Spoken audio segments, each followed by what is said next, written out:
Ever walk up to a door and you're just like, which way does this thing go? You know those doors that offer no clues? Or even worse, when you're stuck battling with a sink stopper that seems to defy the laws of physics. Am I right? Oh, tell me about it. It's the worst. Those everyday struggles are so real. They really are. And the funny thing is, it's not us, it's the design. At least that's what Don Norman argues in his book, The Design of Everyday Things, which, by the way, is what we're diving into today. It's a classic for a reason. It can really change the way you see the world around you. No kidding. Norman really digs into the psychology behind why some designs just work, while others leave us feeling utterly clueless. Like, why do we sometimes feel like we need an engineering degree just to use a simple object? I think we've all been there at some point. Right. And Norman introduces these concepts he calls gulfs. You've got the gulf of execution and the gulf of evaluation. Have you ever found yourself staring blankly at something, like totally stumped, thinking, what in the world am I supposed to do with this contraption? Oh, yeah. It's like that deer in the headlights feeling. Yeah, You yeah. freeze up because you can't figure out how to make the darn thing work. Exactly. That, my friend, is the gulf of execution staring you right in the face. It's that mental gap between what you want to do and figuring out how to actually do it. You know, like when you get a brand new coffee maker and it has all these buttons and you just want a simple cup of coffee. So many buttons, and you end up accidentally turning on the self-cleaning mode. Been there. And then there's that moment when you finally think you figured it out, you press the button, and nothing. Or even worse, the wrong thing happens. Talk about frustrating. And that, my friend, is the gulf of evaluation rearing its ugly head. It's the difference between what you thought would happen and what actually happened. Which is usually nothing. And it's in those moments of utter defeat that we start questioning our own sanity. But, as Norman points out, it's not us, it's the design.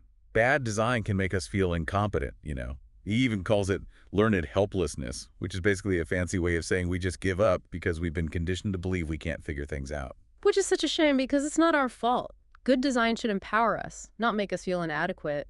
100%.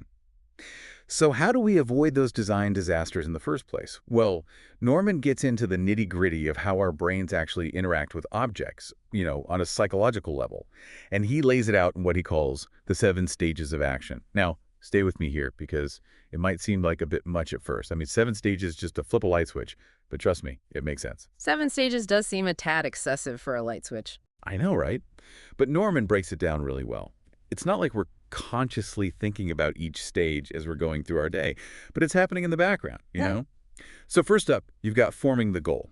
In this case, I want some light. Then there's planning, like deciding which lamp you're going to use and then specifying the action, reaching for the switch, performing the action, the actual flipping of the switch, then perceiving what happened. Did the light turn on? Interpreting that. Is it bright enough? And finally, evaluating, did you achieve your goal? Are you basking in the warm glow of success? So even a simple action like turning on a light involves this whole mental dance behind the scenes. Exactly. And this is where it gets super interesting, especially for designers, because Norman argues that understanding these stages can make or break the user experience. Like, for example, have you ever used an app where you have to tap through a million screens just to do one simple thing? Ugh, don't even get me started. It's like they're trying to make it as complicated as possible. It's like they've never even considered how the user is thinking and what they're going through mentally to achieve their goal. Good design is all about streamlining those stages. Make it obvious, make it intuitive, don't make me work for it. It's about respecting the user's time and mental energy, which, let's face it, is already being taxed enough in today's world. Amen to that. And speaking of streamlining, Norman has this idea that I found fascinating, which he calls constraints. Now, I know what you're thinking, constraints. Like, isn't that limiting? But hear me out, because in design, constraints can actually be a really good thing. Because they provide those necessary boundaries that can guide our actions in the right direction. That's it exactly. They act as those unspoken cues that tell us how something should be used. Like imagine a USB plug. You can only put it in one way, right? That's because of its physical constraints. Brilliant example. Ah. The design literally prevents you from making a mistake. Exactly. Or think about cultural constraints, like shaking someone's hand when you meet them for the first time. We do it without even thinking, right? It's embedded in us. But those cultural norms provide this framework for how we interact with the world and with each other. And well-designed objects use those same principles. It's like they're speaking our language, but through design.